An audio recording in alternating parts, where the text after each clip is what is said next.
आज देशमुख कुटुंबाला न्याय मिळावा म्हणून आज तुम्ही सर्वजण आमच्या एक कुटुंब म्हणून सोबत आहात। या तुमच्या सोबतीच्याच जोरावर हा न्यायाचा लढा उभारतोय। पण आज मी एक सांगू इच्छिते, ही घटना झाल्याच्या दिवशीपासून मनोज दादा हे त्या घटनेच्या दिवशीपासून आमच्या सोबत आहेत।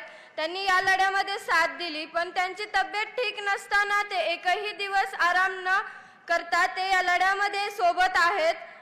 या लढ्यामध्ये ते आजही त्यांची तब्येत ठीक नसताना आलेत मंचावरती, पण त्यांचे हे उपकार समाज कधीच विसरणार नाही। माझ्या वडिलांची जी हत्या झाली आहे ती खूप क्रूरपणे झाली आहे। मला एवढंच वाटतं की जे आरोपी आहेत त्यांना कठोरात कठोर शिक्षा ही झालीच पाहिजे। आज माझे वडील आपल्यात नाही आहेत, पण त्यांचे विचार हे आपण कायम जपू। त्यांच्या नावापुढे स्वर्गवासी लावायलाही आज आम्हाला म्हणजे माझ्या कुटुंबियांना, मला गावकऱ्यांना आज खूप दुःख होते।